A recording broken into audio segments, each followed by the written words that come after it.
In today's recap, Willow causes problems for Brooklyn and Chase, and Lucas and Joe want the same apartment. Carly enlists a new ally. Jocelyn wants Michael's assistance. Lucas and Joe bond. ICYMI, here's your news roundup for last week. Super couples, bombshells, and explosive confrontations, plus why one soap's loss could be another's gain. Brooklyn is floored. Serena pushes back. One Life to Live and Guiding Light star Hayden Panettiere passed away at just 36 years old. General Hospital spoilers for Tuesday, August 18. Jason's news shocks Brit. Oh my, Steve Burton shocks his mother-in-law. I can't even comprehend it. Anna and Sunny find common ground. Jocelyn inadvertently says too much. Lucy is rattled. Ava is concerned for Lucas. It's great news for fans of this General Hospital faith, as Ted King is back in the proverbial saddle again. General Hospital spoilers for Wednesday, August 19. Rick gets an eyeful. Sonny offers his blessing. Drew and Nina have a tense encounter. Jordan receives an unexpected offer. Kai is uneasy. General Hospital spoilers for Thursday, August 20th. Carly makes a realization. Anna introduces Tristan to Jocelyn. Liz opens up to Dante. Lulu has words with Valentine. Rick spirals. General Hospital spoilers for Friday, August 21st. Drew offers an olive branch. Ava reassures Portia. Sunny pays a surprise visit. Jordan gets a vote of confidence. Laura makes a request of Rocco.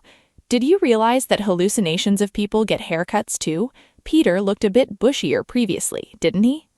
In today's recap, Willow causes problems for Brooklyn and Chase, and Lucas and Joe want the same apartment. Carly enlists a new ally. Jocelyn wants Michael's assistance.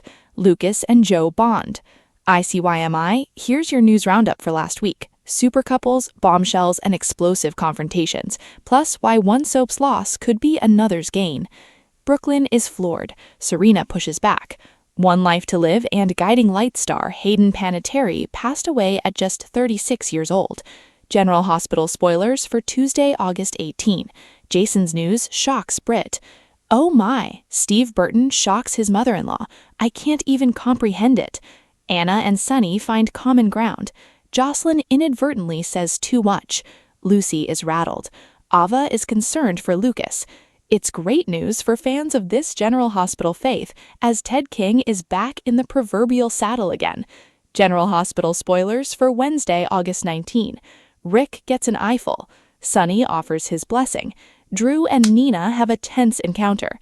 Jordan receives an unexpected offer. Kai is uneasy. General Hospital spoilers for Thursday, August 20th. Carly makes a realization. Anna introduces Tristan to Jocelyn. Liz opens up to Dante. Lulu has words with Valentine. Rick spirals. General Hospital spoilers for Friday, August 21st. Drew offers an olive branch. Ava reassures Portia. Sunny pays a surprise visit. Jordan gets a vote of confidence. Laura makes a request of Rocco.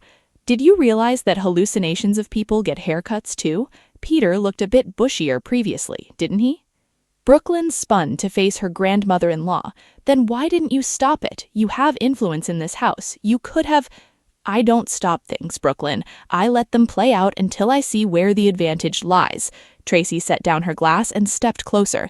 Michael wants Willow surveilled under his roof. That's his strategy. But let me tell you something about that young woman. She's never once wasted a spotlight. You park a schemer 50 feet from a fragile marriage and call it strategy, you're asking for trouble. You're telling me this is my fault? I'm telling you to open your eyes. Chase can't see what's right in front of him because he's too busy being noble. Willow doesn't care that he's married. Marriage meant nothing to her when she was with Drew, and it certainly means nothing when it comes to her ex-husband. Tracy's voice dropped. She had him first, you know. She married him years ago before the annulment. She knows what she lost, and she's the kind of woman who doesn't like losing.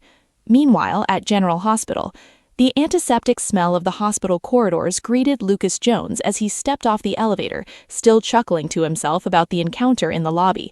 Joe had been there. Joe, the man who seemed to be everywhere Lucas turned lately. The softball player with the easy smile had accused Lucas of cheating, and Lucas had fired right back. Cheating? Please. I play by the rules. I always have. I was talking about the softball game last week, but if the shoe fits. They had laughed, that easy laugh of two people who had discovered an unexpected kinship. Joe had asked about Curtis's trial, everyone was asking about Curtis's trial, and Lucas had been relieved to say it was finally over. The drama of the past few weeks had been exhausting. "So," Joe had said with what seemed like studied casualness, "how's the apartment search going?" Lucas had almost grimaced. "I just signed a lease this morning, finally. I was starting to think I'd be living out of my car." Joe's face had done something complicated, a flicker of disappointment quickly masked. "That's great. Congrats." "Yeah, I'm sorry. I know you were supposed to look at a place with Lucy later today. I hope you're not stuck." "Not at all," Joe had said, but there was something in his voice that made Lucas pause. "I'll figure it out. It's not like there's a shortage of places in Port Charles." But as Lucas walked toward the nurse's station, he couldn't shake the feeling that he and Joe had just been circling the same problem from opposite sides. The apartment he'd signed for was the same one Joe had been planning to see. The same building, the same floor, the same damn unit. And for some reason, that realization sat heavy in his chest. "Dr. Jones?" A nurse approached him with a chart. "Dr. Hardy needs you in room 312. Patient been asking for you specifically." Lucas nodded, pulling himself back to the present. But as he walked toward the room, his mind kept drifting back to Joe, to the strange look of disappointment, to the way their conversation had seemed on the verge of something more. Later, as the afternoon wore on, Lucas found himself thinking about his sister, Carly, and the drama unfolding in her orbit. She'd cornered him in the kitchen earlier, trying to justify her interference in Jocelyn's life. Lucas had shaken his head at her then, but a part of him understood. They both had inherited the family trait of overprotectiveness. "I'm just saying," Lucas had told her, "that stubbornness, that's all you, and you know what that means." "That she'll do the exact opposite of what I want?" "Exactly. You can voice your opinion, but you have to back off and let her live her life. Once you do that, the better off you'll both be." He'd squeezed her shoulder, that small gesture of brotherly affection that always seemed to throw Carly off balance. "You're a good mother, but you're also a bulldozer, and not everything needs to be flattened." Now, walking through the hospital corridors with a patient's file in hand, Lucas thought about how the conversation had ended. Carly had been trying to force Jocelyn to take the CEO job at Jax's company, a transparent move to get her out of the WSB after she'd been shot. Lucas had reminded her that Jocelyn was her daughter, strong, determined, and completely capable of making her own choices. "You can't protect her from everything," he'd said. "You have to trust her." And what if trusting her gets her killed? Then at least she'll have lived her life on her terms. That's more than most people get. Carly looked at him then, something unreadable in her expression. "When did you get so wise?" "Always been wise. You just never listened before." Across town, Jocelyn Jax stormed through the Quartermain boathouse like a woman on a mission, her heels echoing against the wooden floors. Michael looked up from his laptop, not surprised to see her. "I knew you'd come," he said mildly. "I just didn't think it would be this soon." "Don't act like you don't know why I'm here," Jocelyn snapped.